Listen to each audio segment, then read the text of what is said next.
What if one hidden underground site could quietly reshape the balance of power in the Middle East?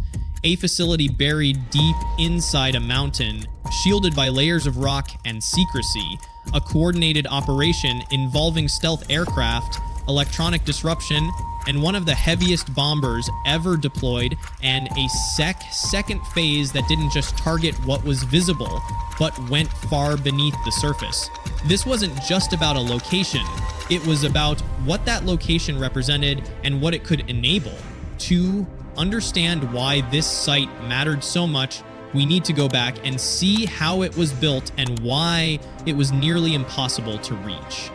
In early 2026, tensions between the United States, Israel, and Iran had been building steadily. Diplomatic efforts had slowed.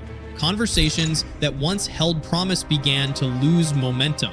At the center of these concerns were advanced missile systems and sensitive infrastructure, much of it hidden from public view. Now, this is based on publicly available information and is presented here purely for educational awareness. One key strategy had defined this landscape for years, placing critical facilities underground, deep beneath mountains.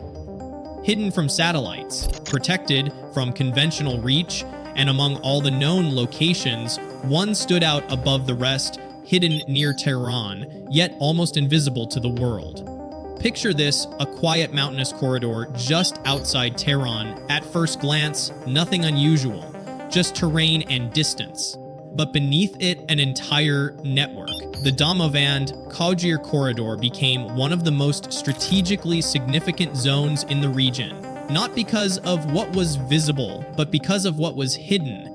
Reports described a vast underground system, a main tunnel stretching nearly 1 kilometer, multiple branches extending outward like veins, and depth anywhere between 20 to 100 meters inside solid mountain rock. This was not accidental. Mountains offered natural protection. They reduced visibility. They absorbed external pressure, and most importantly, they concealed activity. Nearby, there were already facilities linked to missile systems and sensitive industrial processes. Placing this network here created something more than a single site.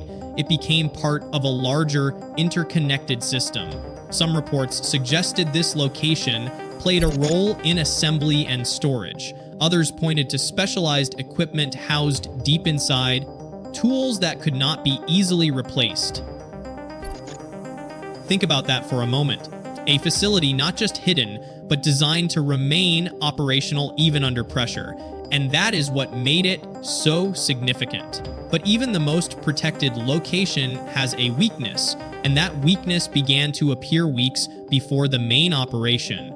Have you ever wondered what it takes to make an unreachable place reachable? It doesn't happen all at once, it happens step by step. In late February, a series of actions began targeting the outer layers of protection. Not the facility itself, but what guarded it. Radar systems, command centers, detection networks. Each layer played a role in early warning and response. Over time, these layers started to weaken. Not instantly, but gradually. Continuous pressure made it harder for systems to communicate effectively. Signals became less reliable. Response times slowed. And then came another key factor, electronic disruption. Early warning systems depend on clarity, but when that clarity fades, even advanced systems struggle to function. This phase was not about visibility, it was about reducing awareness. And once awareness begins to fade, even the strongest defenses can become vulnerable. This is the part most people never hear about. Before any major operation, there is often a silent phase, one that reshapes the environment without drawing attention. By the time this phase was complete, something had changed.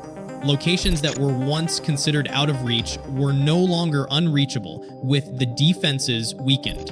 The path was finally open, and what followed was a highly coordinated, multi-layered operation. What happened next shocked even seasoned analysts. The operation began above the surface. Stealth aircraft moved first, not to target structures directly, but to disrupt what remained of detection systems. This created a window, a moment where movement could happen with reduced visibility. Then came the next step, targeting entry points. Tunnel entrances became the focus. Not to fully collapse them, but to isolate what was inside, precision actions followed, carefully aimed, designed to limit access and movement within the underground network. And then, a shift in scale. Heavy bombers entered the sequence. Platforms designed for depth, not just surface interaction. Their role was different. They were not focused on what could be seen. They were aimed at what was buried. Underground targeting is not the same as surface-level operations. It requires understanding layers, rock structure, spacing. The goal is not just impact, it is disruption of what lies beneath. Specialized equipment, production lines, internal systems that keep the entire network functioning. And here is where it gets interesting. When underground systems are affected, recovery becomes far more complex, access is limited, repairs take longer, and in some cases, operations pause entirely. But this operation was not just about a single site, it was part of something much larger.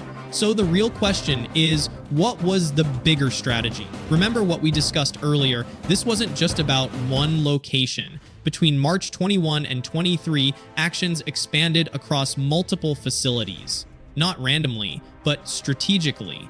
The focus shifted from individual sites to the entire system, production facilities, storage areas, logistics routes, each one connected, each one dependent on the other. Because in complex systems, disruption doesn't need to be total, it just needs to be targeted. One key element stood out: specialized components. Certain systems, like fuel mixing or precision assembly tools, are difficult to replace, not because they are large, but because they require specific expertise, materials, and time.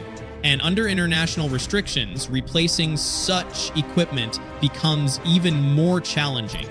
This is where the broader impact begins to show.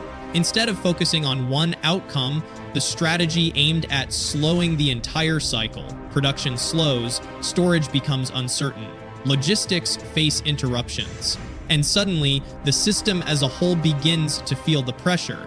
This decision did not just affect one location. Its impact extended across multiple layers of infrastructure, creating a ripple effect far beyond the original target. With so much of the system affected, the real question now is not what happened, but what comes next. What started as a single hidden site turned out to be part of something much larger, a network, a system, a carefully designed structure built not just for function, but for resilience. And what we see here is a shift in how modern geopolitics operates. It is no longer just about visible locations. It is about layered systems, many of them hidden, interconnected, and deeply embedded beneath the surface. Now, this is based on publicly available information and is presented here purely for educational awareness. Looking ahead, there are multiple possibilities: continued escalation, or a return to diplomatic discussions. At the same time, the global impact cannot be ignored. Energy routes, regional stability, economic uncertainty, all of these are connected in ways that are not always visible. And perhaps that is the most important takeaway. In today's world, the most critical developments are often the ones we never see, hidden deep beneath the surface, shaping outcomes in ways we are only beginning to understand. If this video made you see the world a little differently, consider subscribing, because there is a lot more to explore.